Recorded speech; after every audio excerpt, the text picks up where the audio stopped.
Glória a Deus. Meus irmãos, a paz do Senhor Jesus. Chegamos nessa noite ao nosso capítulo de número 3.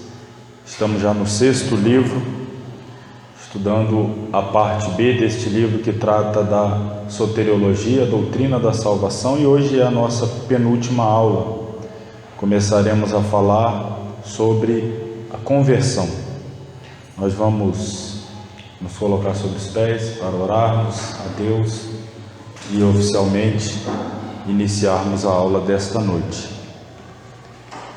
Querido Deus, eterno Pai, damos graças ao Senhor mais uma vez, porque recebemos a oportunidade e o privilégio de estar na Tua casa e mais uma vez podermos juntos, reunidos, estudar a Tua palavra e aprender mais de Ti.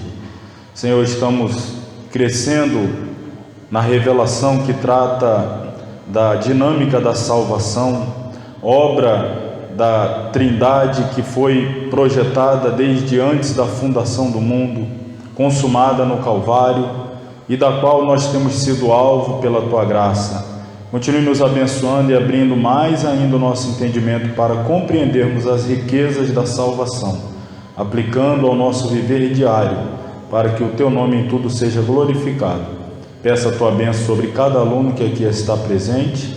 Peço a Tua bênção também por aqueles que nos acompanham pelo vídeo, alunos de várias partes que estão conosco, dando-nos, ó Deus, a honra de estarem estudando conosco na Escola Teológica Shema. Os abençoe também de uma forma especial. Oramos no nome de Jesus. Amém. Pode tomar o seu assento. Mais uma vez, inicio a aula, dirigindo-me aos nossos amigos, alunos que estudam conosco também à distância, pedindo sempre que não se esqueçam. Você que ainda não fez a sua inscrição no canal, é importante fazê-lo, se inscrever para acompanhar cada uma das nossas aulas, não perder nenhuma. Dar aí também o seu joinha para que a gente consiga multiplicar o número de pessoas assistindo às nossas aulas e sendo abençoado, fazendo seus comentários que têm sido sempre enriquecedores para nós e não deixando também de compartilhar nossas aulas para que outras pessoas sejam alvo deste aprendizado tão produtivo e diria até importante para o nosso crescimento e amadurecimento espiritual. Pois bem, chegamos aí ao capítulo 3, página 38, lembrando que na semana passada encerramos a nossa aula falando do capítulo 2, que traz como título, a aula passada, o arrependimento. Vale a pena até voltar aqui rapidinho, só para lembrar que na ocasião eu disse que arrependimento e conversão, que é a aula que iniciaremos hoje, são as duas faces de uma moeda.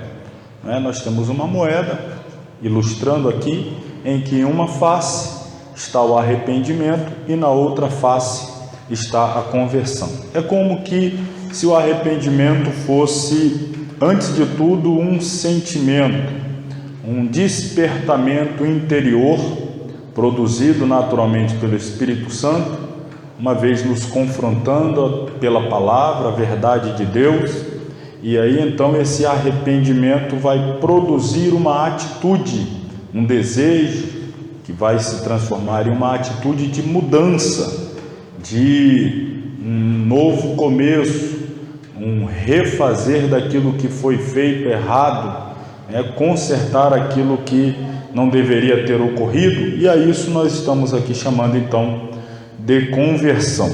O arrependimento é a mudança de mente, é quando nós entendemos que fizemos o que não devíamos ter feito, ou deixamos de fazer o que deveríamos ter feito, e aí então nossa mente ela é tocada, nosso intelecto, nosso entendimento.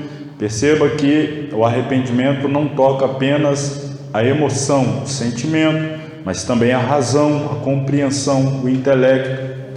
E aí nós vamos então ter, propriamente dito, uma mudança de atitude que é a conversão. Então vamos falar sobre conversão a partir de agora, lendo um pouquinho sobre ela aí na nossa página de número 38. A conversão e o arrependimento andam juntos. Enquanto o arrependimento se refere à mudança total do sentimento do homem e à sua nova atitude para com Deus, a conversão expressa a nova posição para com o mundo e representa, nesse sentido, uma mudança da situação. O homem que vinha andando no caminho largo para a perdição muda repentinamente a direção e passa a andar no caminho estreito para o céu. Somente a conversão abre a porta para o reino de Deus. A Bíblia diz: se não vos converterdes e não vos fizerdes como crianças, de modo algum entrareis no reino dos céus. Jesus diz que aqueles que não entram pela porta são ladrões. A conversão é indispensável, pois ninguém pode servir a dois senhores. Então, lembrando também aquela analogia que estávamos fazendo, aquela ilustração, o caminho do pecado. Nós estávamos pelo nascimento natural, pelo nascimento adâmico, o primeiro nascimento. Todos nós trazemos conosco o pecado como uma herança indesejável, mas impossível de nos livrarmos dela. Digo como herança, herdamos o pecado do nosso primeiro pai Adão, já no primeiro nascimento, o nascimento natural. E aí, nessa condição, nós estamos andando em direção à perdição eterna, ao inferno, à condenação, visto que o pecado que trouxemos como herança, ele se materializa. Desculpe aí por essa falha, fazendo aqui a edição. Então, estávamos falando sobre a analogia que trabalhamos nela semana passada, o fato de estarmos caminhando em direção à perdição, uma vez tendo nascido em pecado, e após cairmos em si, como resultado do arrependimento, a mudança de mente, produz automaticamente a mudança de direção, a conversão, que é o início de um novo começo, ou seja, estamos caminhando agora em uma nova direção, não mais em direção à perdição eterna, mas agora sim em direção ao céu.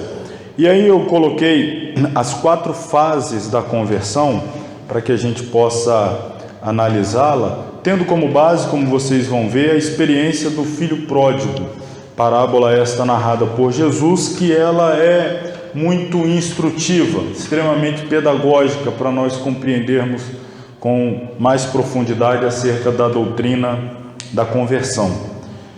É Deus que opera a conversão, mas sempre de acordo com a vontade do homem. Estudando a doutrina da conversão, usaremos como modelo a parábola do filho pródigo utilizada por Jesus no seu ensino.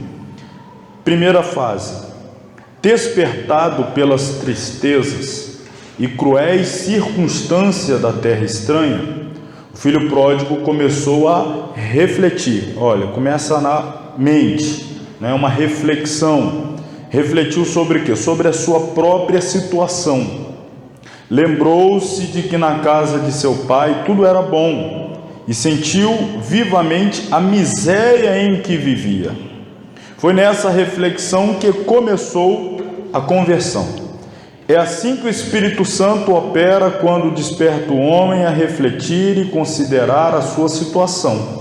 A palavra de Deus também faz o homem reconsiderar os seus atos. Por ela ele começa a pensar e esquadrinhar, a considerar o seu caminho e os seus atos maus. Os seus olhos começam a ver coisas que antes não viam. No mundo não tem mais prazer, sente um vazio, é Deus que o chama. É a primeira fase da conversão. Está tratando justamente aqui do arrependimento. E esse arrependimento ele é gerado quando a pessoa se dá conta, ela percebe a situação em que se encontra, a situação em que o pecado a levou. E o filho pródigo chegou nesse momento em que ele tem os seus olhos abertos para que ele perceba em que situação ele se enfiou, vamos usar esse termo, quando ele permitiu que o seu coração fosse dominado pelo pecado, o afastando da casa paternal, o afastando da comunhão com o Pai, o afastando do convívio, um convívio salutar, e agora enfiado em uma situação deplorável. A mente dele começa a funcionar. Tem gente que está em situação assim, mas não percebe, irmãos. Está cego espiritualmente, acha que é normal, acha que é assim mesmo, está tudo bem, está lá no meio da lama, está no meio do pecado, mas ele acha que é assim mesmo.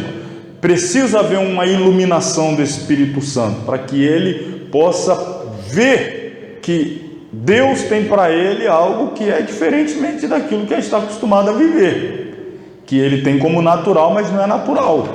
É a destruição que o inimigo impõe sobre aqueles que estão vivendo debaixo da dominação do pecado. O filho pródigo então percebeu, e aí a segunda fase.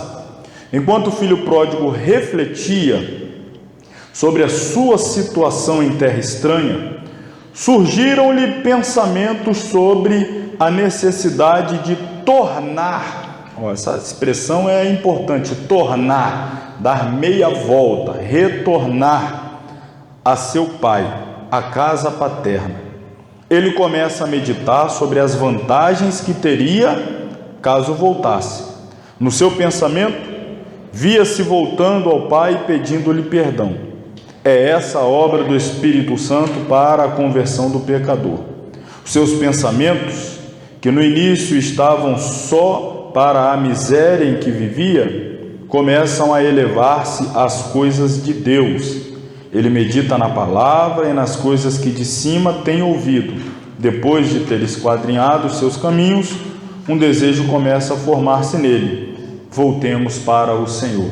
Então, a primeira reflexão é da posição e da condição em que ele se encontrava em virtude do pecado. Agora, o novo pensamento é que ele está ponderando, ele está considerando os benefícios de retornar para a casa do Pai.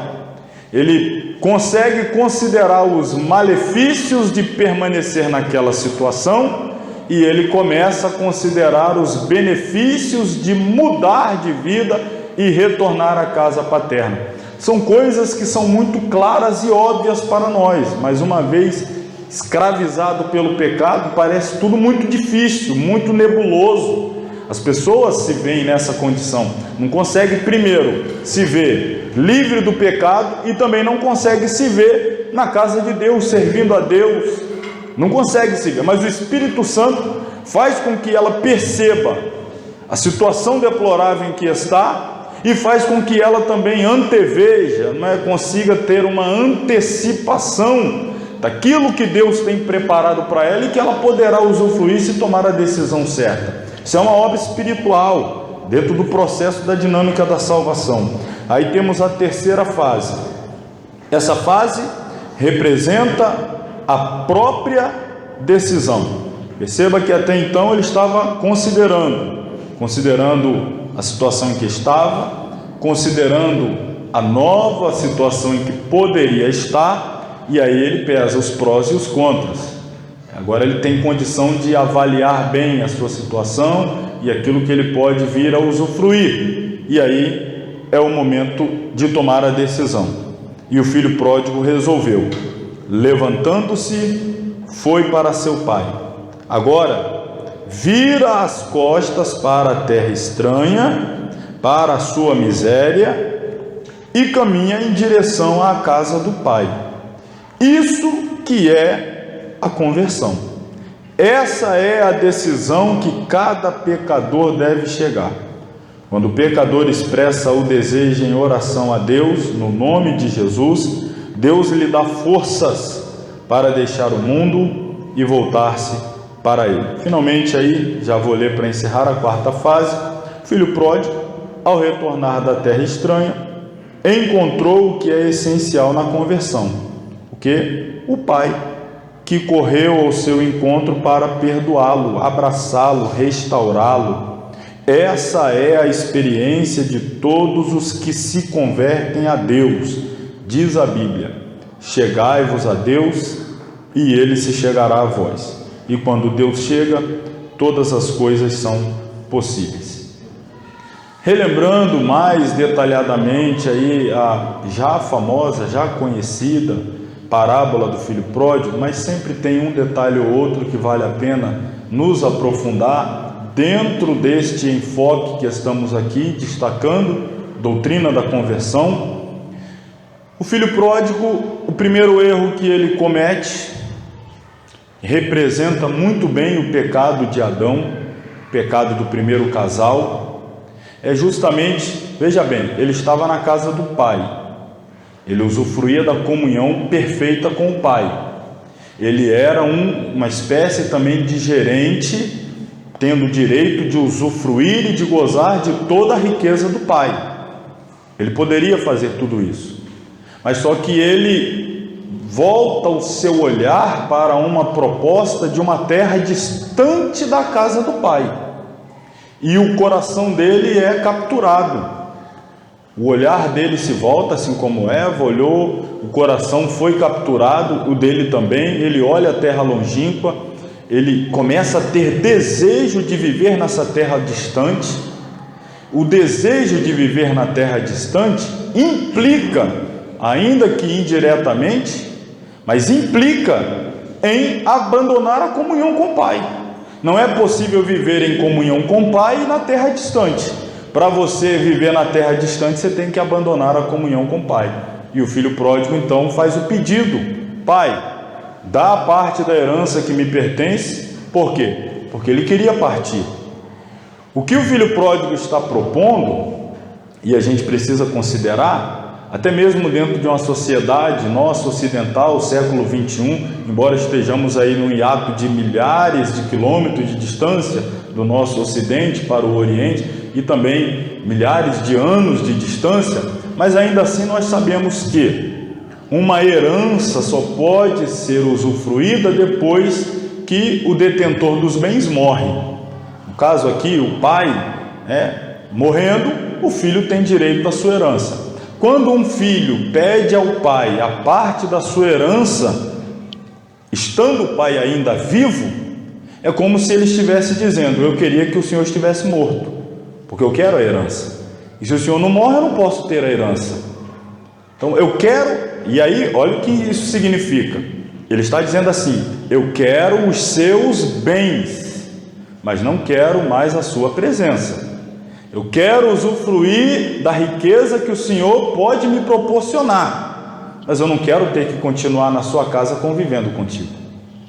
Já pensou na seriedade dessa proposta? E aí, naquela condição e naquela situação, o pai poderia, com o respaldo da sociedade, com o respaldo da lei de Deus, estou aqui com a Bíblia, mas a lei, a Torá, com o respaldo da lei, com o respaldo da sociedade, ele poderia simplesmente expulsar o filho de casa e deserdá-lo, porque o filho o desonrou publicamente, o filho desejou a sua morte, e o filho pediu que ele recebesse os bens. Ele desonrou o pai, é como desonrou o pai e a mãe, ele desonrou o pai publicamente. O pai teria a legalidade de expulsar e não dar nada, mas o pai decide dar ao filho o que o filho pediu, e o filho vai para a terra distante, e lá então gasta absolutamente seus bens. É isso que significa ser pródigo. Ser pródigo é ser gastador, é ser esbanjador, é não ter controle nem domínio pelos bens e gastá-los absolutamente. Esse é o significado da palavra pródigo. O filho era pródigo porque ele pega os seus bens e gasta de uma forma desmedida, de uma forma indisciplinada. E aí, quando ele gasta tudo, uma fome acontece na terra e ele não tem mais nada. Aí o texto vai dizer assim, você pode conferir depois: ele procurou um cidadão da terra, e o cidadão da terra o mandou para os seus campos para que apacentasse porcos. E chegando lá, o texto vai dizer assim: ele desejava comer a comida que se davam aos porcos, mas ninguém lhe dava nada. Olha o desejo que ele tinha desejo de comer a comida que era dada aos porcos, mas ninguém lhe dava nada. Aí então ele cai em si: quantos trabalhadores do meu pai têm abundância de pão, e eu estou aqui querendo que alguém me dê a comida que se dá aos porcos e ninguém me dá nada. Aí então ele percebe a situação que ele está e a situação que ele abriu mão. É justamente o Adão no Éden e o Adão agora, depois de ter abandonado a comunhão com Deus. Olha que situação drástica. É a humanidade na perfeita comunhão com Deus e a humanidade distante de Deus. Olha que ponto eu fui parar. Eu tinha tudo na casa do meu pai, agora eu estou vivendo uma vida em que eu só consigo desejar comer comida de porco e nem isso me dão. Eu preciso mudar. Eu preciso dar meia volta. Eu preciso voltar lá na casa do meu pai. Eu preciso pedir perdão ao meu pai e dizer que eu pequei contra o céu e perante ele. E eu vou chegar lá humilde, não vou pedir para que ele restaure a minha condição de filho. Eu vou pedir para que ele me faça como um dos seus trabalhadores, pois já estará bom demais. E aí qual não é a surpresa? Quando ele está voltando, o pai corre ao seu encontro, e à medida que ele vai dando ao pai o discurso preparado, o pai vai restituir a ele tudo aquilo que ele abriu mão, tudo aquilo que ele desperdiçou, e o pai o eleva novamente à categoria de filho. É assim que Deus faz. Se a gente tiver essa atitude, se o pecador tiver essa atitude de abandonar o pecado em que ele está mergulhado, os desejos pecaminosos. Qual o desejo? O desejo de comer bolota de porco. Isso é o desejo do homem no pecado, e nunca satisfaz o seu desejo, por mais terrível que seja. Enquanto isso, Deus tem uma mesa farta de pão para nos tratar não como trabalhadores, mas para nos tratar como filho e nos dar dignidade e honra. Basta que nós demos meia volta, retornemos à casa do Pai, e o Pai estará sempre de braços abertos. Então esse é o caminho, e aqui nós vemos essas fases. Conversão é isso aí, é essa placa de trânsito, é trocar o caminho, está indo numa direção, passar aí em outra direção. A palavra grega para conversão é epistrefo, que significa virar-se, volver-se, retornar, voltar. Neste caso, voltar para onde? Para o louvor do verdadeiro Deus. Isso é a conversão, é voltar para Deus. Vez por outra, os profetas chamavam o povo de Deus a que se convertesse. Observe, já eram um povo de Deus, mas ainda assim eram, pelos profetas, estimulados a se converter. Então, conversão, irmão, às vezes é uma atitude única, às vezes é uma atitude contínua. Nós devemos nos converter radicalmente, mas ao longo da nossa caminhada, às vezes nós precisamos de ter uma sequência de conversões.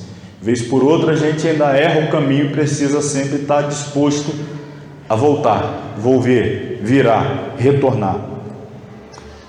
Conversão não é a mesma coisa que reforma religiosa.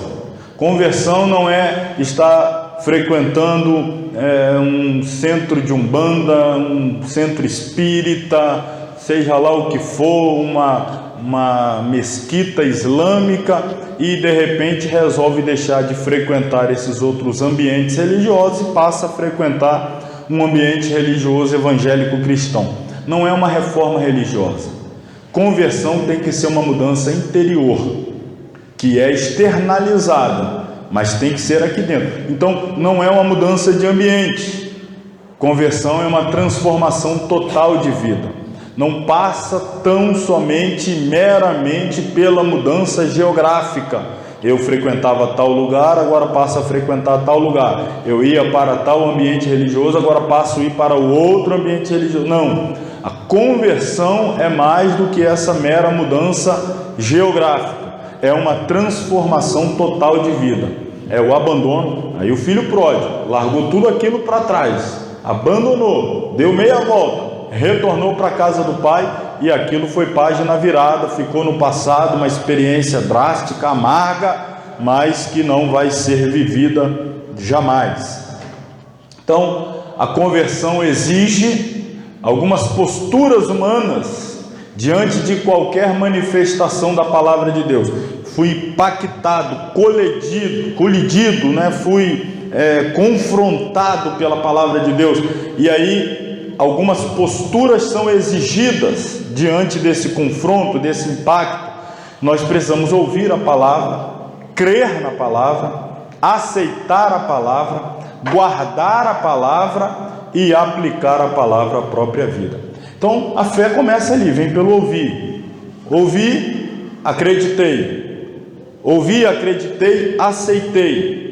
Tomei como verdade absoluta, reconheci como verdadeira, guardei no meu coração, abri o coração, permiti que a palavra a qual eu ouvi, a qual eu criei, a qual eu aceitei, eu permiti que ela entre, e agora que ela entrou, eu preciso pautar a minha vida por esta verdade, ouvida, crida, aceitada e guardada. Ela deve ser a base da minha conduta. Então, essas atitudes, essas posturas são exigidas de quem está passando por um processo verdadeiro e genuíno de conversão. Conversão vem através do ouvir, claro, não necessariamente um sermão. Quando a gente fala ouvir, mas Deus tem muitas formas de falar.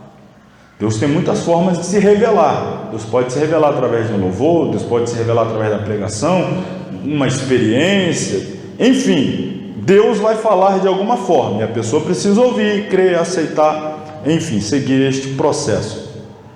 E aqui, isso aqui é muito interessante, para a gente finalizar esse capítulo da conversão. Isso aqui é interessante, o caminho da morte.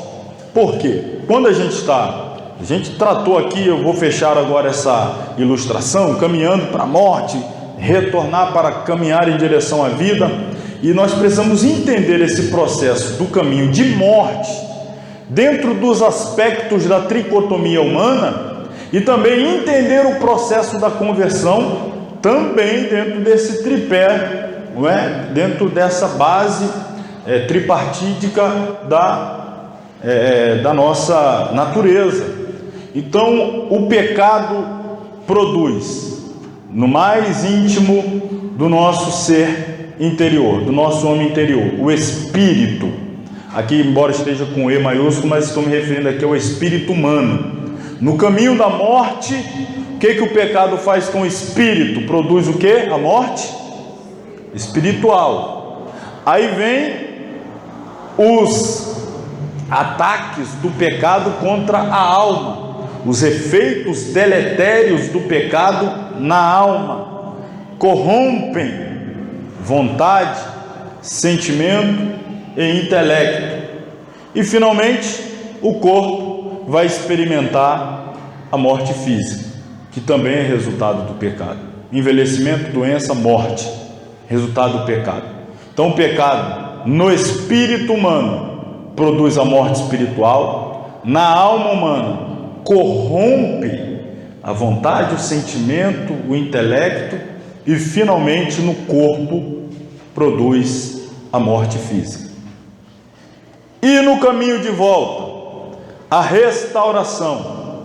Aí vai começar também pelo espírito. Se o pecado mortificou o espírito, na regeneração, o Espírito Santo vai vivificar o espírito. É uma ressurreição espiritual. É passar da morte para a vida.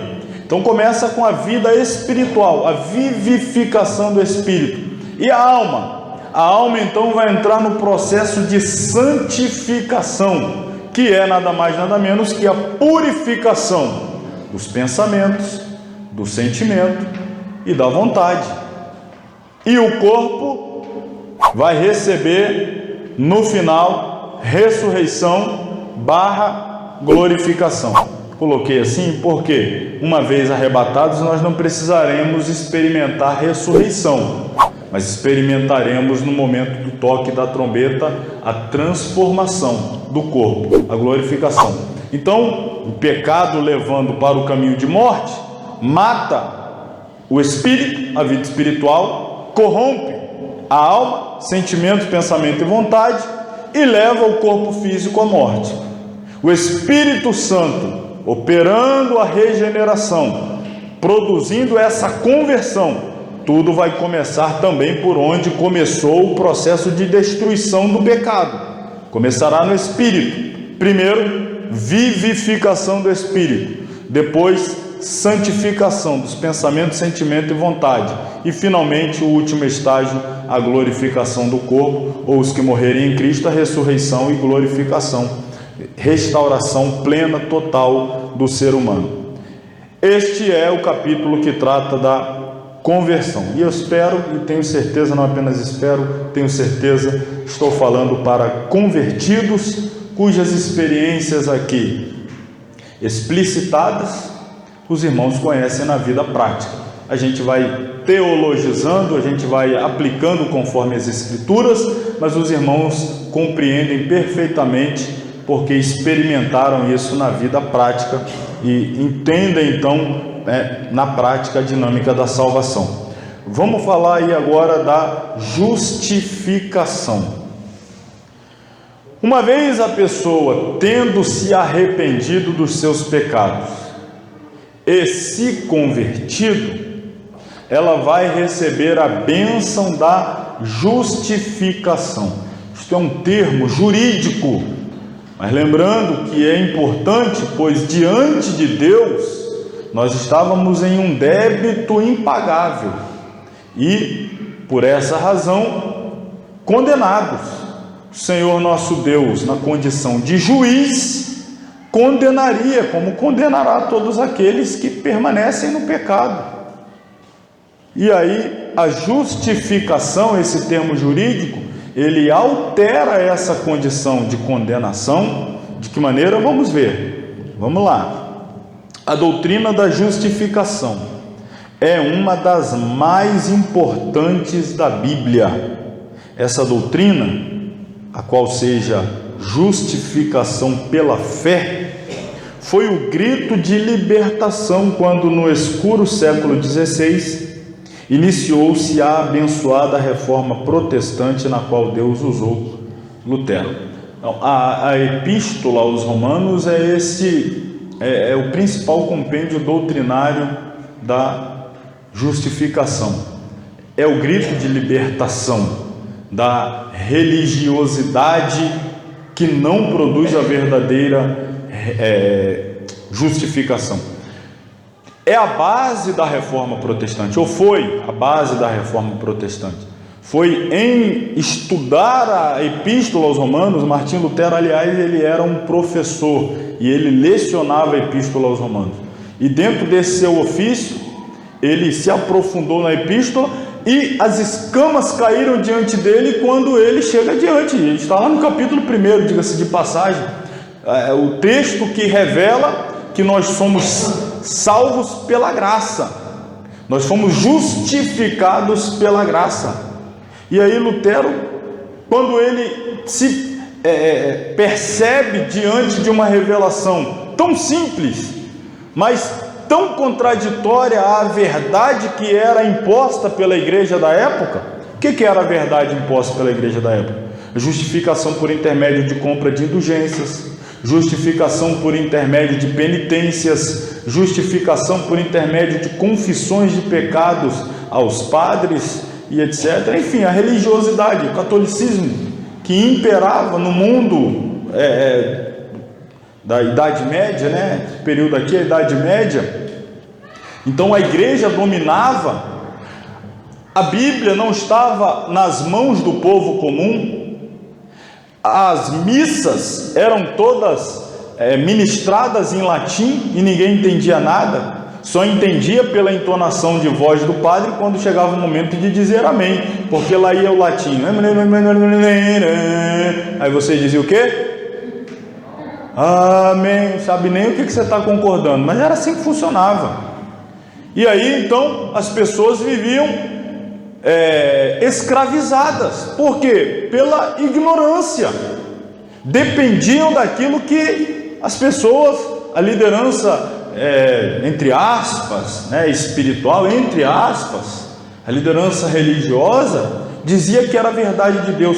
E quando Lutero, então, vê que a salvação, a justificação é pela graça, olhe lá, como está escrito, Romanos, capítulo 1.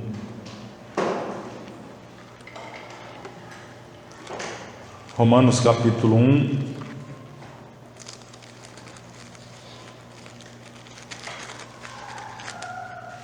versículo,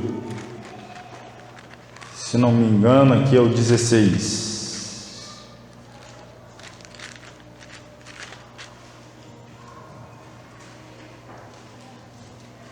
Aliás, 17, mas o 16 é importante. Não me envergonhe do Evangelho de Cristo, pois é o poder de Deus para a salvação de todo aquele que crê, primeiro do judeu e também do grego, porque nele se descobre a justiça de Deus, de fé em fé, como está escrito, mas o justo viverá da fé. Então, a justiça de Deus, ela se manifesta por intermédio da fé. Então Lutero, mas como assim? Basta eu crer para que a justiça de Deus se manifeste? Sim. Mas e as penitências? E as romarias? E os andar de joelho? E o comprar e pagar indulgências? Não. A justiça de Deus se manifesta por intermédio da fé.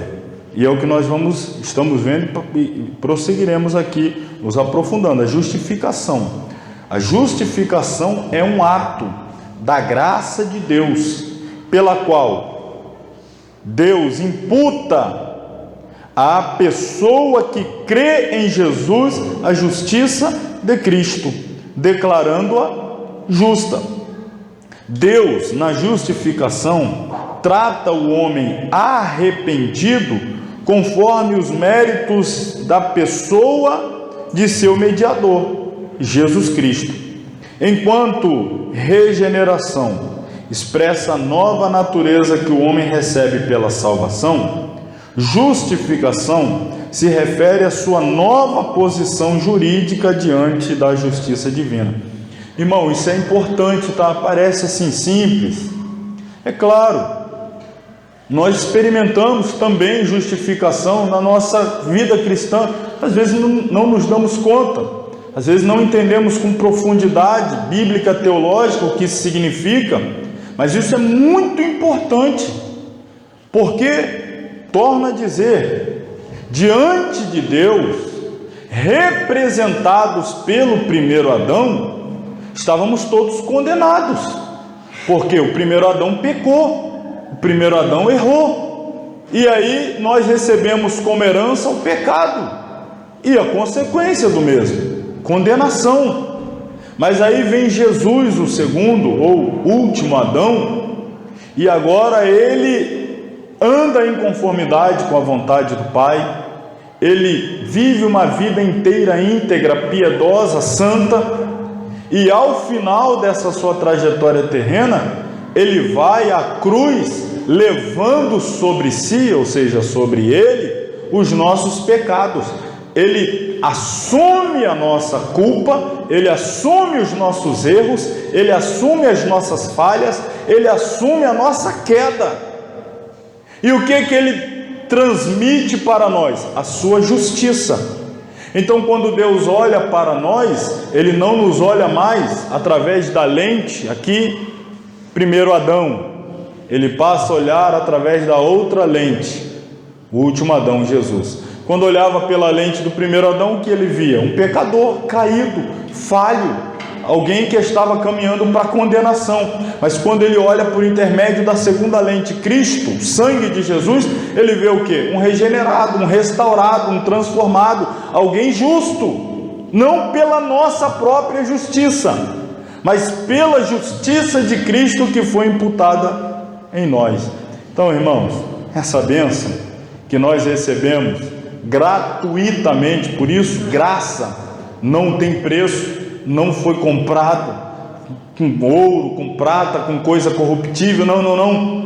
Precioso sangue de Jesus, de um cordeiro imaculado e incontaminado. Então nós somos justos diante de Deus. A justiça de Jesus, ela é imputada a nós quando nós somos regenerados, quando nós nos convertemos. Então, a posição do homem pecador diante da justiça divina. A Bíblia afirma: todos pecaram e destituídos estão da glória de Deus. Todos são culpados. Ninguém é justo. Todos os pecados estão escritos no livro de Deus e também registrados na consciência. Todos estão debaixo de condenação. Nenhum homem tem condições próprias para livrar-se da sua culpa. Adão e Eva procuraram fazer vestes, mas isso não resolveu o seu problema diante de Deus. Nem mesmo o sacrifício inventado por Caim foi suficiente. Boas obras não justificam o homem diante de Deus. Jesus disse que, se a vossa justiça não exceder, não for além da dos escribas e fariseus, de modo nenhum entrareis no reino dos céus. E a justiça dos fariseus se baseia em obras próprias. Não existe ser algum em todo o universo que tenha condições de justificar o homem diante de Deus. Por isso, todas as religiões em todo o mundo que procuram justificar o homem diante de Deus por obras são falhas, não produzem justificação. Diante dessa situação triste e desesperadora, o homem pergunta: como se justificaria o homem para com Deus? A Bíblia responde a essa pergunta: esta é a herança dos servos do Senhor, e a sua justiça que vem de mim, diz o Senhor. Olha aí, herança. Primeiro Adão deixou uma herança, o último Adão também deixou uma herança. Como se justificará o homem diante de Deus? A herança que vem de Deus, a herança que vem por intermédio de Cristo, a justificação. Essa bênção que recebemos tão somente quando entregamos a vida a Jesus. Parece, às vezes, a gente chama de apelo, né? O nosso convite, o nosso conclame ao pecador, não consegue fazer com que o pecador compreenda o pacote inefável de bênçãos que ele receberá, tão somente entregando a sua vida a Cristo. Ele precisa compreender o fardo pesado que ele leva com ele de pecado, o resultado que isso levará e o que está sendo oferecido a ele por intermédio de Cristo. Ele está trocando um fardo de pecado por um fardo de justiça. Ele está abrindo mão de um fardo de condenação para receber um de salvação. Irmão, é uma mudança radical, drástica, completa. Mas às vezes o pecador não compreende. E isso é a obra do pecado. Isso é a obra do inimigo das nossas almas. Fazer com que a compreensão da realidade terrível que ele está inserido e as bênçãos que lhe estão sendo propostas, o inimigo quer que ele não compreenda. É papel da igreja saber, conhecer e, na medida da capacidade, transmitir, para que o pecador compreenda e possa tomar a melhor e mais sábia decisão, abandonar o pecado, se entregando a Cristo. Cristo é a nossa justiça. Deus, no seu grande amor, providenciou o sacrifício do seu próprio Filho, para por esse ato satisfazer a justa exigência da justiça divina. Isso foi possível porque, primeiro, Jesus, para ser mediador entre Deus e os homens, tinha de ser o quê? E ele se fez homem. Segundo, Jesus tinha de tomar sobre si a culpa dos homens. A tremenda dívida na conta humana diante de Deus tinha de ser transferida para a conta de Jesus. Foi por isso que Jesus se tornou devedor diante da lei de Deus. A Bíblia diz que ele foi feito pecado por nós e até tornou-se maldição por nós. Isso é muito profundo, irmãos. Isso tudo aconteceu quando ele, no Getsemane, tomou o cálice que continha a nossa culpa. Jesus morreu cumprindo a sentença que os nossos pecados mereciam. Qual é o salário? Qual é a recompensa do pecado? A morte. Jesus nunca pecou, jamais morreria. Por que morreu? Porque assumiu os nossos pecados. O justo morreu pelos injustos e levou as nossas transgressões.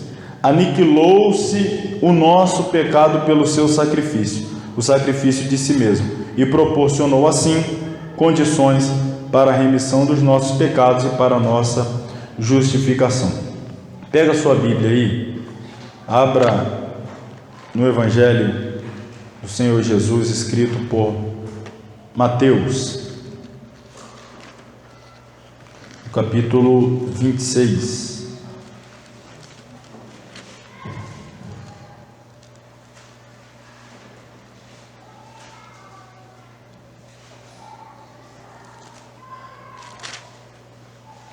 Versículo 36, Mateus 26, 36.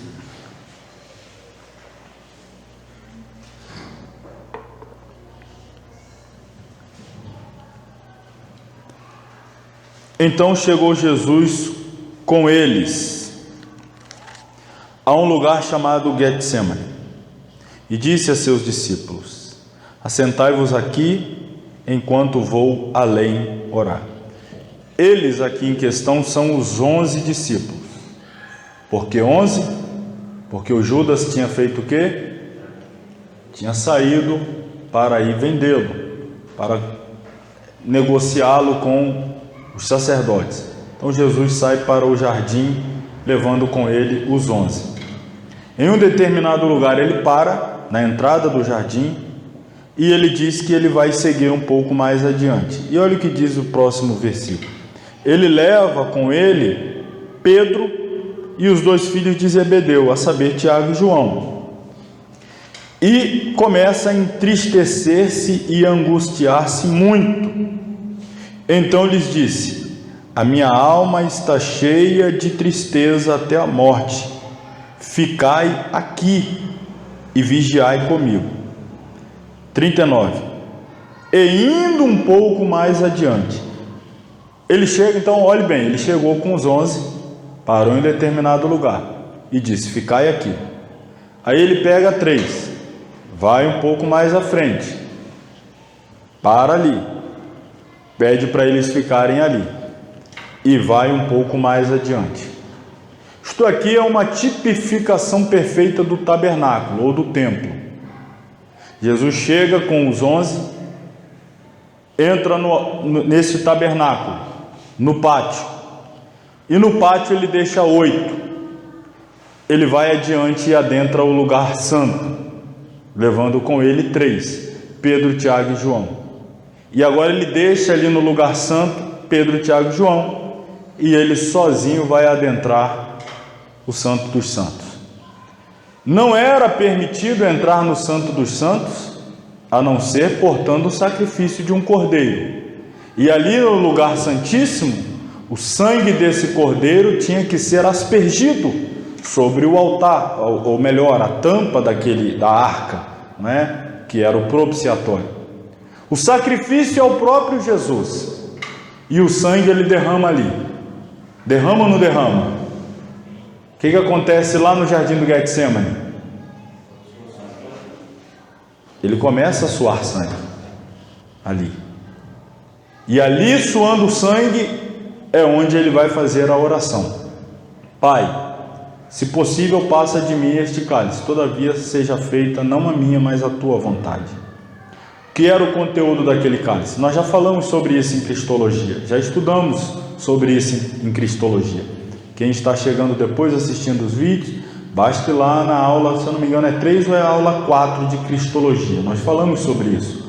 Naquele cálice continha os nossos pecados, E uma vez assumindo os nossos pecados, Jesus se tornaria pecado em nosso lugar, maldito em nosso lugar, devedor diante de Deus, e perderia entre tantas coisas a mais valiosa, temporariamente, é claro, mas perderia a comunhão com Deus. Por isso que ele brada algo que ele jamais disse, e ele vai dizer pela primeira e única vez lá na cruz do Calvário: Eli, Eli, lama sabachthani, que significa: Deus meu, por que me desamparaste? E a resposta a essa pergunta é: por que Deus o desamparou? Porque ele estava levando os nossos pecados, e Deus não podia estar junto. A comunhão não poderia ser perfeita, uma vez que os pecados estavam sobre Jesus. Então a comunhão de Jesus, ela é quebrada para que a nossa comunhão fosse restaurada. Ele assume os pecados e ele remove de sobre nós os pecados. Ele é o Cordeiro de Deus que tira. Mas por que ele tira? Porque ele leva sobre ele, e ele assume todas as consequências do pecado que nós vimos aqui: morte física, espiritual, porque a quebra da comunhão com Deus. Mas ele não vai enfrentar a morte eterna, é claro, a gente já falou sobre isso lá em Cristologia, não vou entrar nesses méritos agora, mas ele entra no Hades, o mundo dos mortos, a morte não pode retê-lo, porque não há corrupção, ele não fica ali, ele ressuscita, enfim. Mas aqui ele está enfrentando tudo isso, e quando ele leva o nosso pecado, quando ele remove os nossos pecados, ele transfere para nós a sua justiça, e assim nós passamos a nossa condição diante de Deus agora é de justos. Mas por que eu sou justo? O que eu fiz para ser justo? Eu? Nada. Que tipo de atitude eu fiz para merecer? Eu? Nenhuma. Mas por quê? Porque Jesus fez. Ele removeu o meu pecado e ele transferiu para mim a justiça dele. Então, a minha justificação não é resultado de nada que eu tenha feito. Eu simplesmente aceitei a bênção da justificação que Jesus me oferece quando eu entrego a minha vida para Jesus. Eu recebo a justiça e passo a estar diante de Deus justificado. Justificação do grego dikaiosis, ato de Deus. Quando ele declara, isso aqui é um tribunal, e Deus declara as pessoas livres de culpa e aceitáveis para com ele. Então, no tribunal, nós somos declarados pelo juiz livre da culpa. Mas a justiça de Deus vai permitir que um pecador, que um culpado não pague pela sua culpa? Sim, a justiça de Deus vai permitir isso, porque alguém assumiu e pagou pela culpa. Então a justiça não permitiria uma dupla cobrança. Não vai cobrar novamente algo que já foi pago, algo que já foi previamente ali cumprido por Cristo. Desta forma Deus nos declara justo. Então, justificação é uma passagem sob o influxo da graça divina. Quando a gente passa, a nossa situação é alterada por causa da graça. Nós passamos do estado do pecado para o estado de graça, ou estado de justiça. Nós saímos de uma condição para outra condição, saímos de uma situação para outra situação. Isso é justificação, e é importante. Isso nos dá segurança para comparecer diante de Deus. A minha segurança não está no que eu faço, não é o que eu fiz hoje, não é porque jejuei, se jejuei eu deixei de jejuar, não é porque orei, se orei eu deixei de orar, não é nada do que eu faça, é pelo que Jesus fez. Agora, tudo aquilo que eu faça não é para ser salvo, é porque sou salvo. Não é para alcançar a salvação, mas é o reflexo da salvação. Eu oro não para ser salvo, mas oro porque sou salvo. Eu me consagro não para ser salvo, mas porque sou salvo. Em outras palavras, isto é a expressão da vida de quem foi justificado por Jesus, de quem foi alcançado pela graça de Jesus. Ele vai expressar isso através de uma nova vida. Próxima etapa. Isso aqui, irmãos, é um passo a passo que a gente experimenta, que a gente usufrui, mas como disse, às vezes a gente não sabe esses detalhes, não é? São detalhes, mas importantes, imprescindíveis. Nos arrependemos, nos convertemos, fomos justificados e agora recebemos a bênção da adoção. Adoção. Passamos a ser integrantes da família de Deus. Ué, mas não éramos não? Não. Éramos o que então? Inimigos. Inimigos.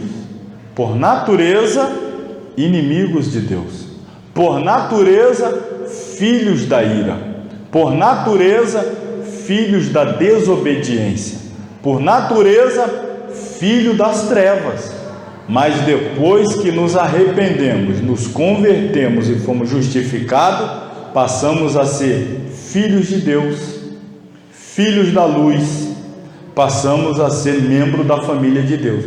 São bênçãos que a gente simplesmente recebe, e como recebe tanta bênção, não se dá conta de quanta bênção nós temos recebido, e às vezes também não nos damos conta do preço alto que foi pago para que tenhamos direito a tantas bênçãos.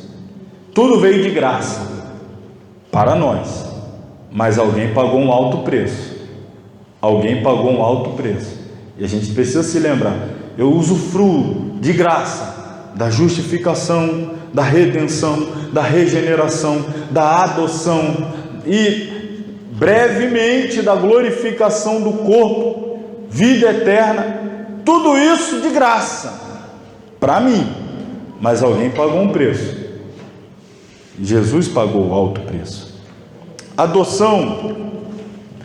A adoção de filhos é mencionada em textos como Romanos 8,15, Efésios 1,5, 1 e João 12. Porque não, está aí os textos: porque não recebestes o espírito de escravidão para outra vez estardes em temor, mas recebestes o espírito de adoção de filhos, pelo qual clamamos: Abba, Pai. Essa palavra Abba é uma palavra hebraica que significa pai.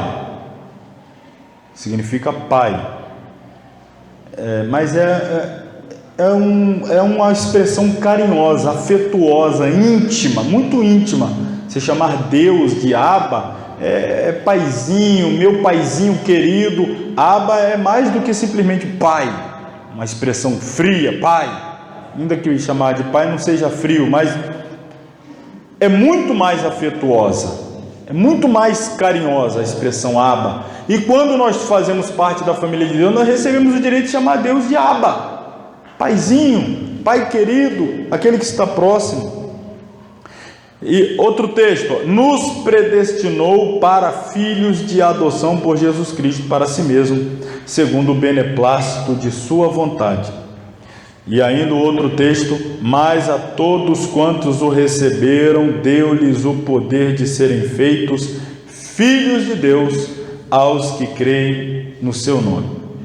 Eu ia passar adiante aqui, mas eu vou voltar aqui, abrir rapidinho um parênteses, abrir e fechar, aquele parênteses assim, de uma curiosidade bíblica que eu julgo ser interessante e acredito que você vai gostar de saber. Tem a ver com essas riquezas da língua original. Quando a gente começa a compreender, eu estou falando aqui do Abba significa o quê? Pai.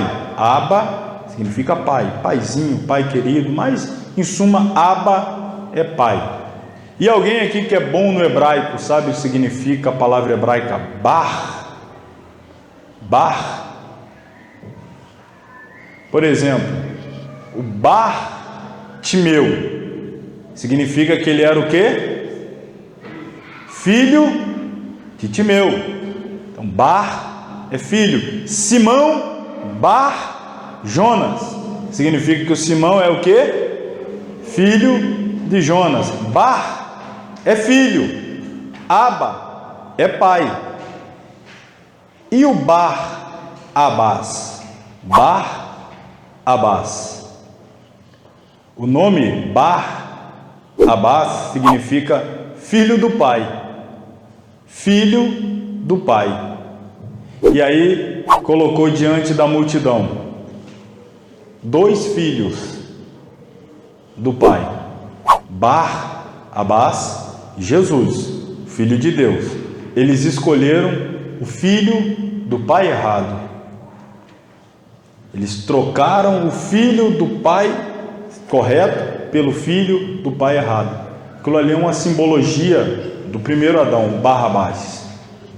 Eles trocaram o novo nascimento pelo antigo, a regeneração pela vida velha. Barrabás é esse símbolo, é o filho do pai terreno, primeira natureza, primeiro Adão, que significa morte. E Jesus, pai celestial, segunda natureza, regeneração, vida eterna. E quando eles escolheram libertar o filho do pai errado, Barrabás.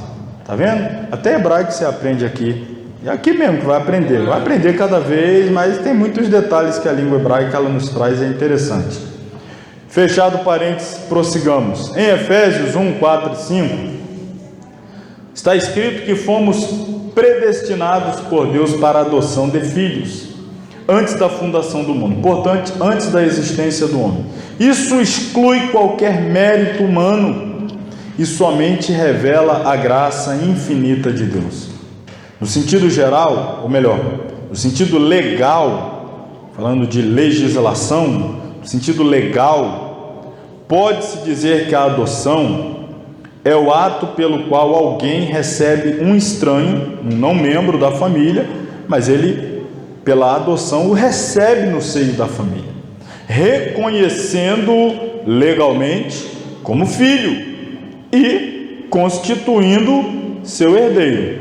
Se passou lá pelo trâmite legal, reconheceu como filho, por intermédio da adoção, ele passa a ter direito à herança.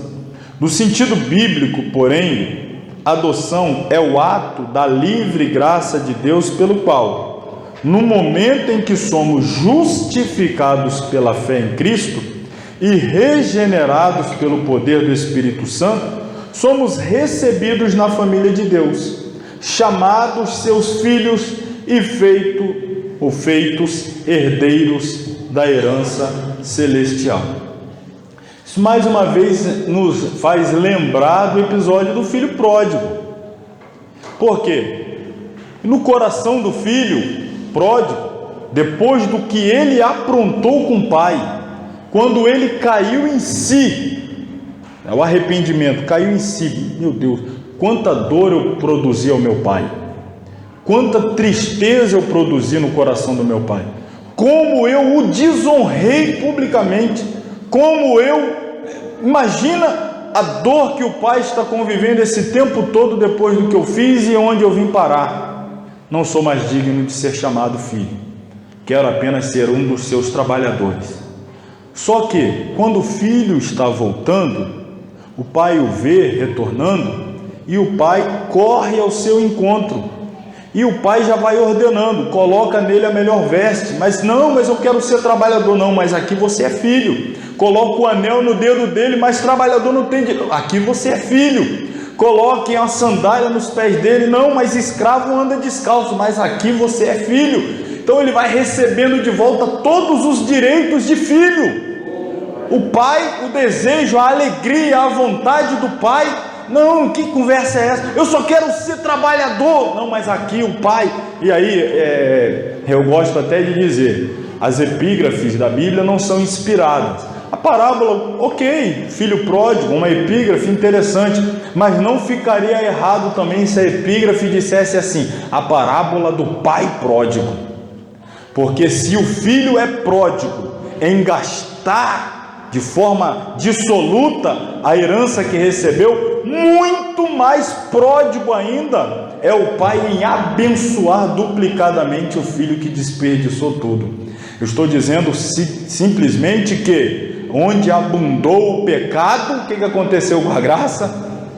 Superabundou. O pai é muito mais pródigo em derramar bênção, em derramar graça, em derramar restauração. O pai tem muito mais para dar e não tem miséria com o pai, não. Quero ser só um trabalhador. Que conversa de trabalhador? Aqui não tem miséria não, aqui é filho, aqui é sapato novo no pé, aqui é sandália, aqui é anel no dedo, aqui é veste nova e tem mais. Pega o bezerro cevado, mata ele, aqui é festa, é alegria. Por quê? Porque você estava morto, reviveu, estava perdido e foi achado. O pai é assim, o pai é pródigo. O filho é pródigo, o pai é muito mais. Só que o filho gasta dissolutamente, o pai não é dissolutamente, não é de forma irrefletida, mas o pai também é extremamente generoso. A gente vê isso daqui, o desejo dele, de Deus, nos fazer filhos, nos tratar como filho, nos considerar como filho, e quando nós nos entregamos a Cristo, passamos a ser filho. Na antiga Grécia, a adoção de filhos nada tinha a ver com a filiação da criança, e sim com sua posição em relação à família.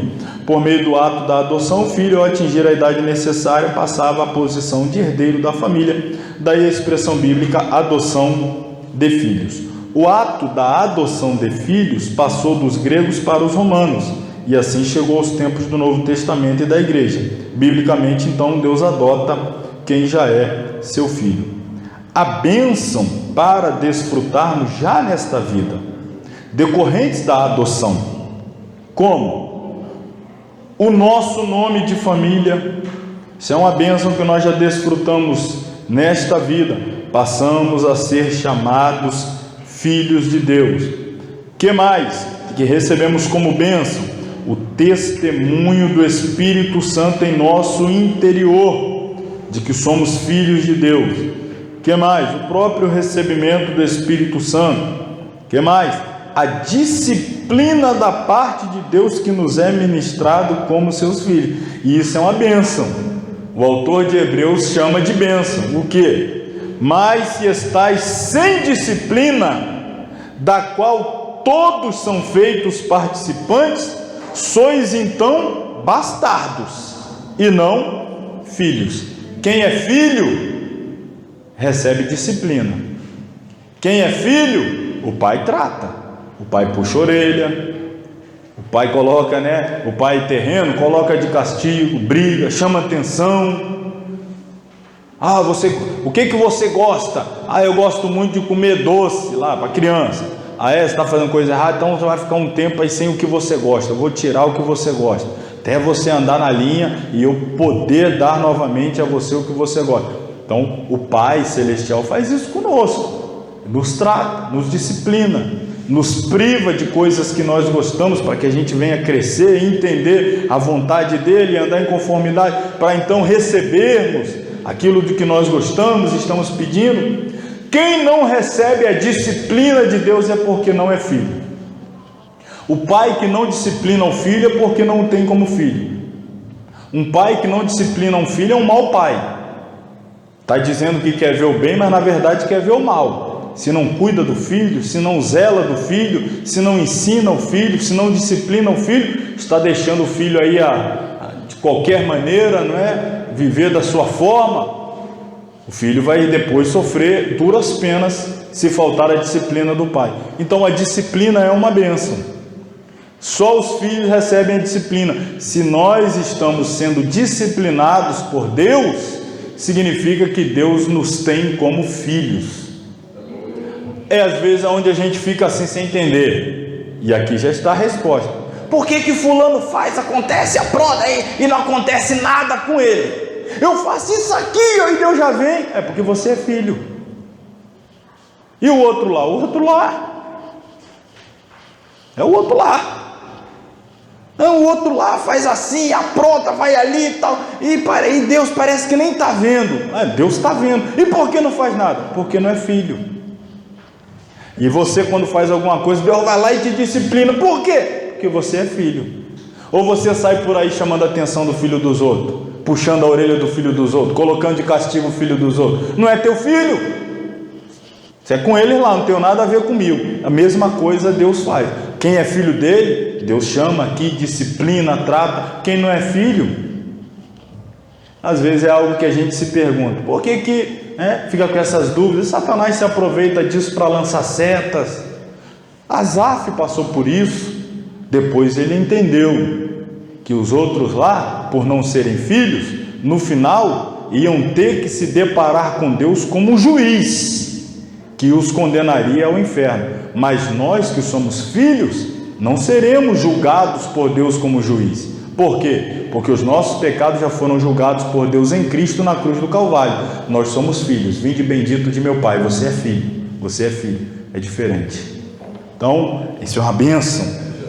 A filiação é uma bênção.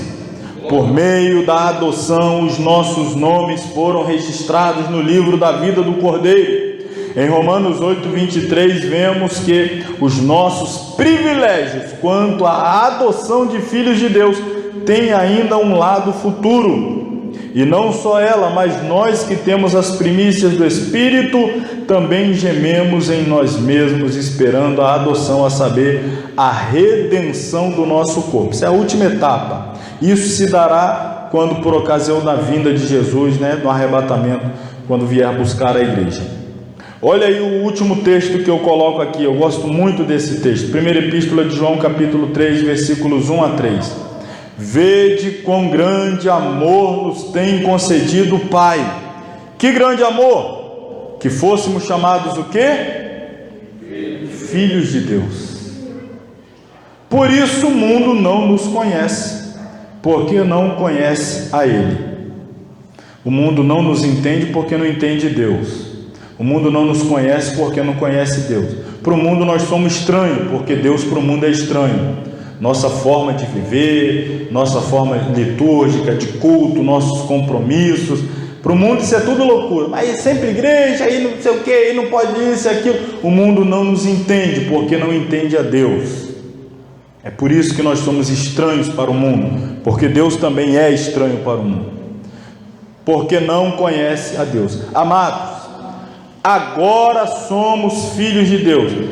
Da forma como João expressa, deixa claro que não éramos, agora somos. Não éramos, agora somos filhos de Deus. E ainda não é manifesto o que havemos de ser. João está dizendo que, embora já desfrutemos da bênção de sermos filhos, ainda tem bênçãos maiores a ser desfrutadas. Ainda não foi manifesto tudo aquilo que está reservado para nós. Mas João diz assim: nós sabemos que quando Ele se manifestar, quando Jesus vier buscar a igreja, seremos como? Isso é o último estágio, é a glorificação do corpo, é a última etapa da restauração. Já fomos restaurados no Espírito, vivificado. Estamos no processo da restauração da alma. A este processo chamamos de santificação, que é quando é removida a corrupção dos pensamentos, sentimento e vontade, e eles são amoldados em conformidade com Cristo. Nossos pensamentos se conformam aos pensamentos de Cristo. Nós não pensamos mais nas coisas que são de baixo, pensamos nas coisas que são de cima.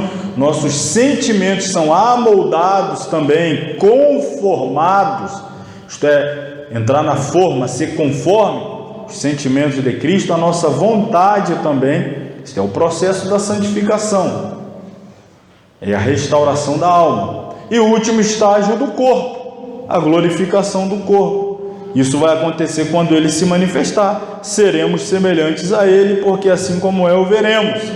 Qualquer que tem esta esperança, que esperança? De ser semelhante a Ele, de vê-lo como Ele é, de atingir o último estágio.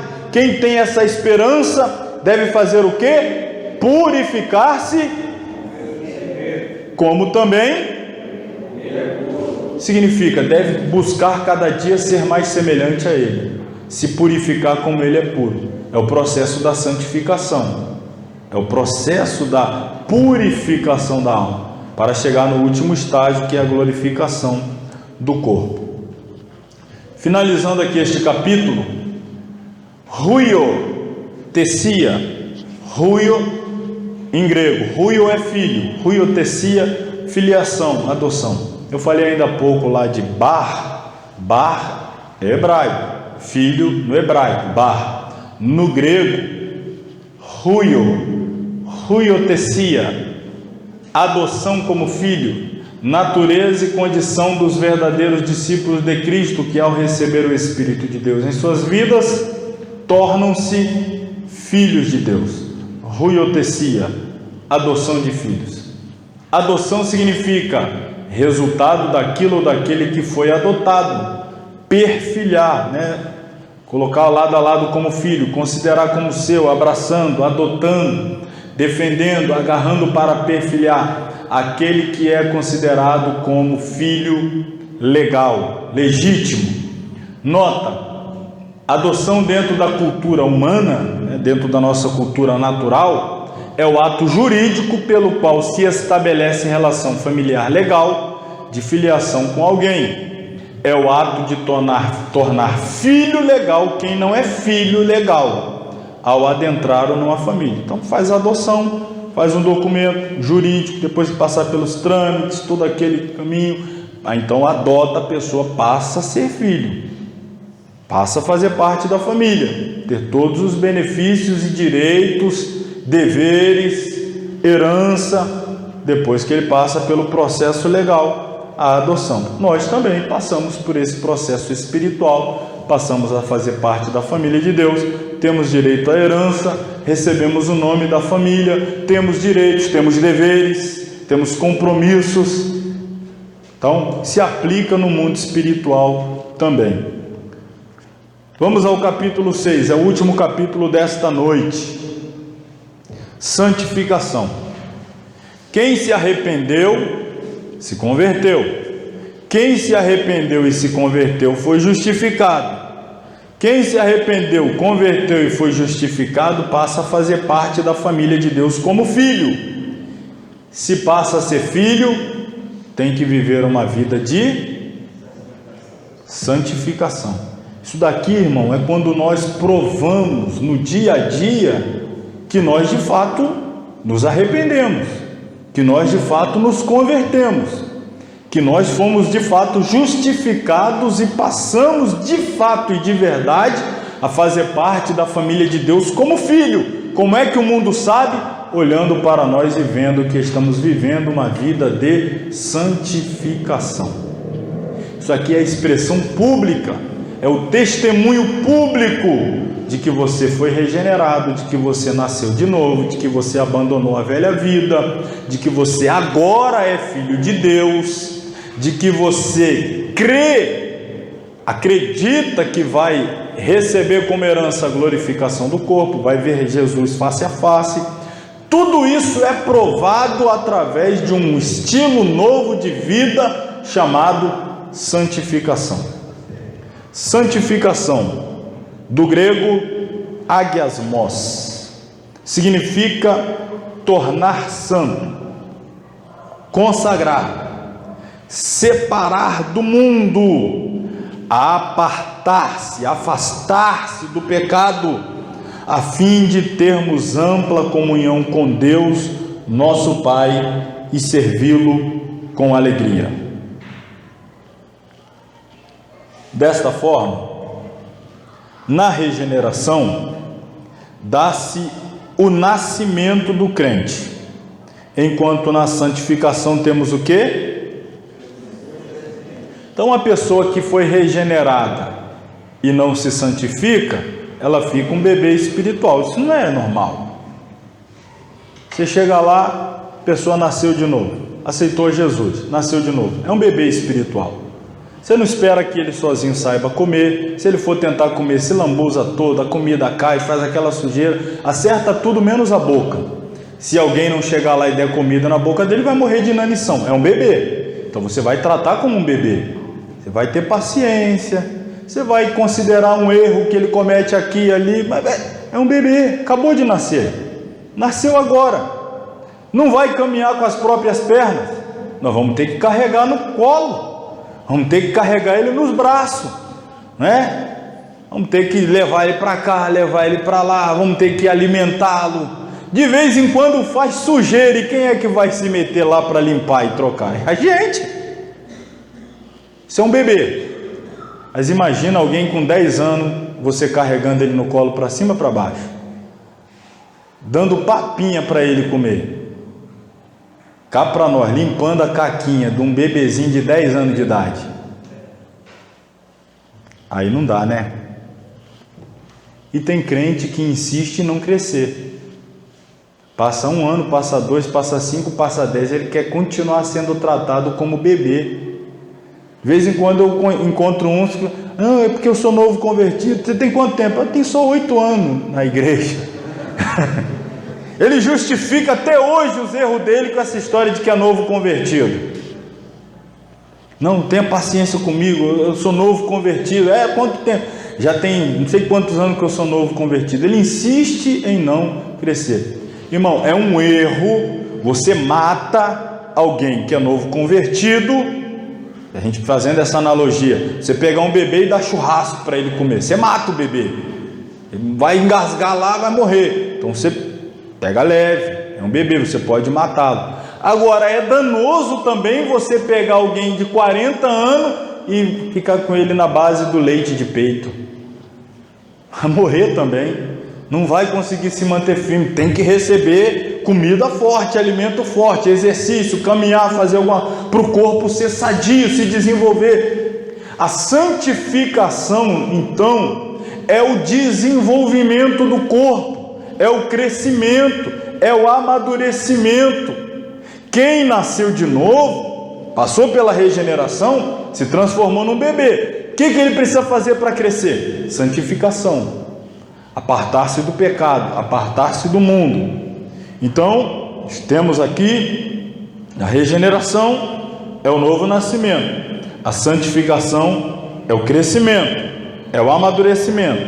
Na regeneração, Deus implanta em nós desejo que antes não tínhamos. Na santificação, o Espírito opera tanto o querer como o realizar segundo a sua boa vontade. No novo nascimento, então, nós temos a vontade, o desejo. Na santificação, no crescimento, nós recebemos força para colocar em prática esse desejo, essa vontade. O Espírito opera em nós não apenas o querer, mas também o realizar. Assim, os cristãos se tornam crescentemente semelhantes a Cristo, quando o perfil moral de Jesus, que é o fruto do Espírito, ele é progressivamente formado neles, ou seja, a justificação efetuada por Deus para nos salvar, põe-nos em correto relacionamento com Ele. Já a santificação comprova a realidade da justificação em nossa vida, manifestando seus frutos em nós, em nossa vida. O cristão tem 2 naturezas. A primeira é a humana, herdada de Adão pela geração natural. A outra natureza é divina, através da geração espiritual, ou seja, a regeneração, o novo nascimento. Daí a santificação do crente ter 2 aspectos: um diante de Deus e o outro que se revela diante de si mesmo e do mundo. Essas 2 naturezas do crente são vistas em Gálatas 5,17, a carne e o espírito, Romanos capítulo 6, 7 e 8. Em Levítico capítulo 20, versículo de número 8, está escrito: eu sou o Senhor que vos santifica. Vemos a santificação do crente diante de Deus, mas no versículo 7 menciona-se a santificação do crente diante de si mesmo e do mundo: santificai-vos e sede santos. Então tem um momento em que Deus nos santifica e tem um momento que Deus exige de nós santificação. Tem um momento que Deus aplica em nós a justiça de Cristo, a santidade de Cristo, e tem um momento em que Deus exige de nós o esforço, a guerra, a batalha, e vencer a batalha da santificação, as renúncias.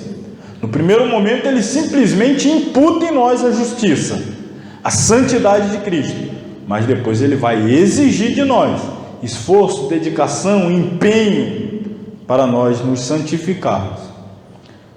Santificação pessoal. Há dois principais sentidos de santificação no crente em relação a Deus. O primeiro diz respeito a separar-se do mal para pertencer a Deus. Ser-me-eis santos, porque eu, o Senhor, sou santo.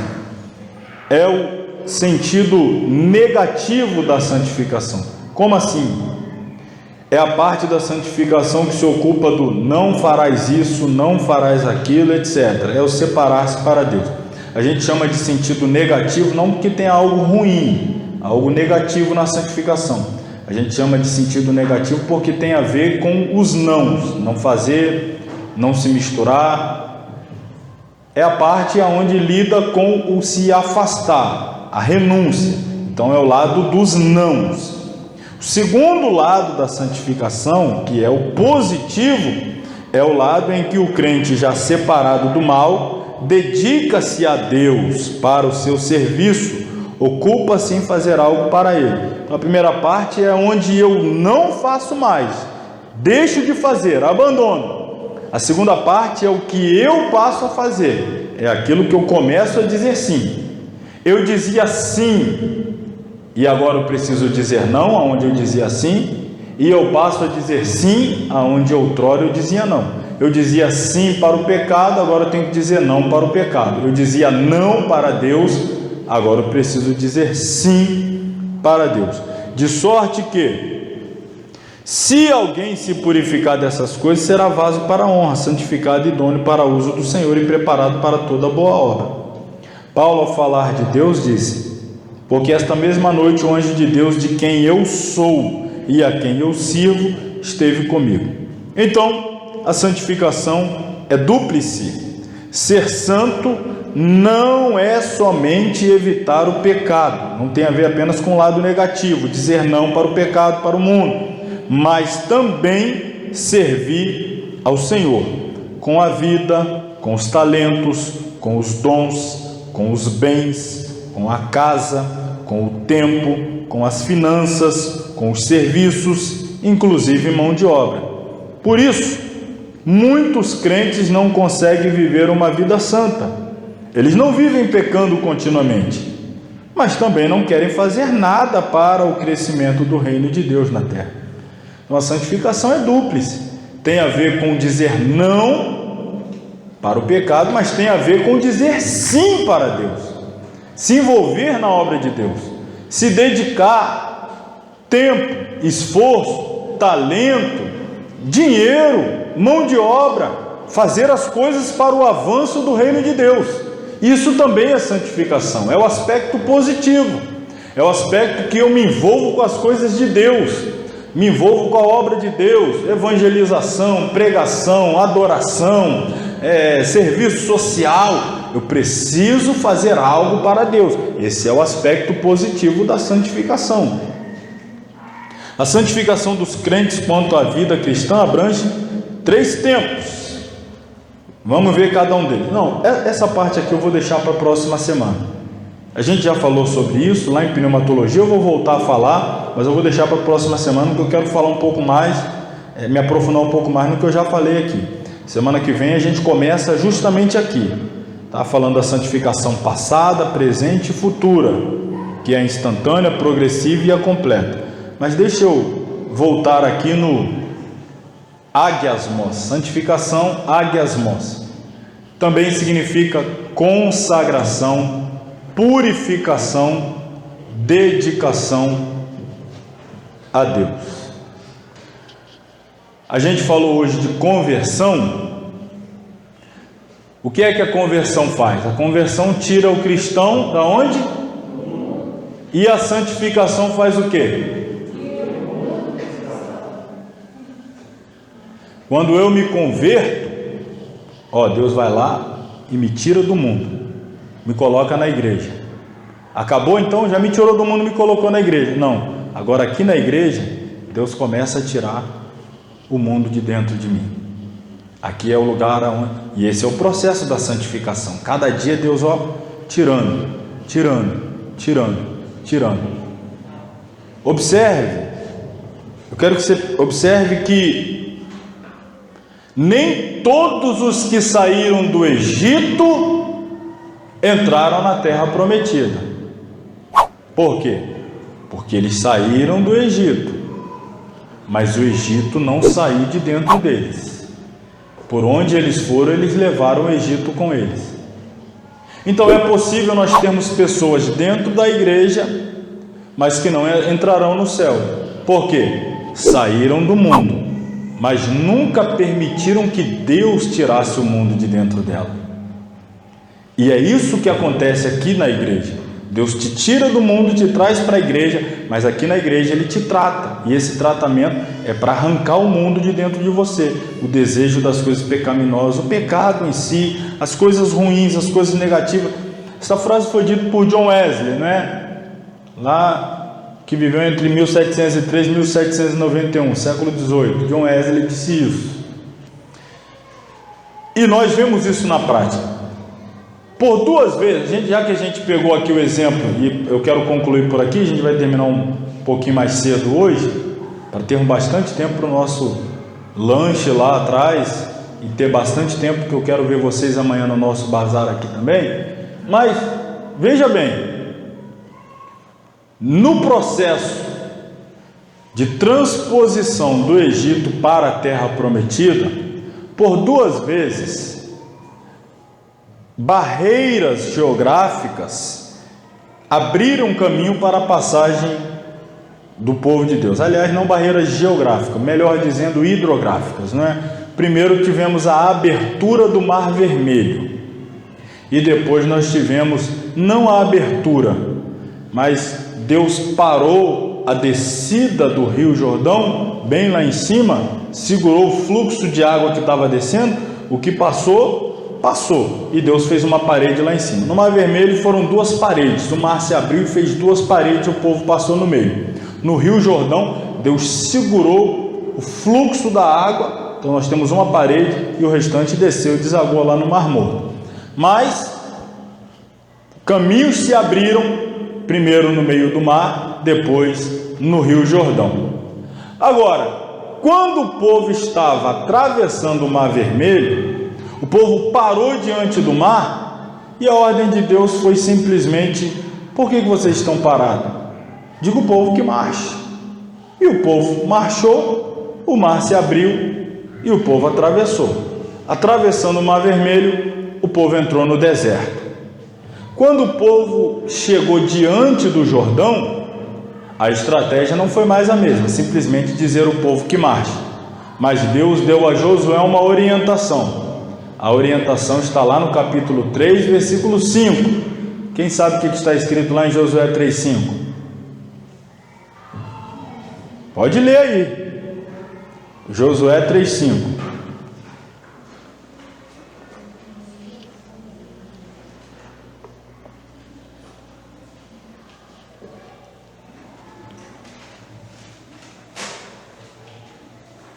Josué 3, quem achar pode dar o brado aí. Disse Josué também ao povo: santificai-vos, porque amanhã fará o Senhor maravilhas no meio de vós. Santificai-vos hoje, porque amanhã, apesar de não ter hoje, eu estou acrescentando hoje. A ordem é imperativa para aquele momento: santificai-vos, porque amanhã fará o Senhor maravilha no meio de vós. E a maravilha referida é justamente abrir caminho no Jordão. Deus não exigiu que o povo se santificasse para abrir o Mar Vermelho, mas Deus exigiu que o povo se santificasse para que eles atravessassem o Jordão. E aí a pergunta: por que Deus não exige santificação para abrir o Mar Vermelho, mas exige santificação para abrir um caminho no Jordão? Deus não exigiu, agora isso aqui pra você não esquecer nunca mais, Deus não exigiu santificação para abrir o Mar Vermelho, porque Deus estava tirando o povo do Egito. Mas Deus exigiu santificação para que eles atravessassem o Jordão, porque ali era para colocar eles na terra prometida. Deus não vai exigir santificação de quem está no Egito. Deus vai lá e arranca ele de lá e coloca na igreja, que é o deserto. Aqui é o deserto. Mas para sair do deserto e entrar na terra prometida, qual é a ordem de Deus? Santificai-vos. A pessoa pode sair do Egito para entrar no deserto de qualquer maneira. Vinde como estáis. Mas para entrar no céu, santificai-vos. Imagina que eu vou chegar lá no bairro e falar: rapaz, se santifica aí que amanhã eu volto aqui para eu pegar você aqui, levar você para a igreja. Amanhã você... Não, para sair de lá do bar da boca de fumo, Deus é que faz um milagre. Entra com a mão dele lá e arranca de lá. Coloca aqui, aqui é o deserto. E agora, como é que eu faço para entrar na terra prometida? Santificai-vos. Santificai-vos. É isso aqui, ó. Na conversão, Deus opera, tira ele lá do mundo, coloca aqui na igreja. Agora é o processo da santificação para poder entrar na terra prometida. Então nem todo mundo que entrou na igreja vai entrar na terra prometida. Entrou na igreja porque Deus, com graça, bondade e misericórdia, foi lá e te arrancou do mundo. Deus foi lá e te tirou do bar, tirou da prostituição, tirou da droga, tirou, seja lá de onde for, Deus foi lá e te tirou, te colocou aqui. Agora Deus exige de você, se santifica, para que você tenha direito a entrar no céu. Santificai-vos, porque sem santificação ninguém verá o Senhor. Amém, irmãos? Amém. Vou parar aqui, tá? Semana que vem a gente continua daqui. Vamos passar daqui das etapas, dos tempos da santificação, passado, presente e futuro. Aí a gente encerra, pega o capítulo 7, a glorificação, e o último capítulo, os benefícios da morte de Cristo para nós. Semana que vem, portanto, encerramento do livro 6. Semana que vem viraremos mais uma página, irmão. Encerraremos mais uma página. Logo, logo já é o capítulo 7. Estamos chegando já no meio do curso. Passa rápido assim. Ainda há pouco você estava aí assustado porque disseram que estava começando uma pandemia no mundo. Foi início de 2020, já estamos terminando 2021. Ó. O tempo passa assim. Você estava pensando se entra ou não entra no curso, já está chegando na metade.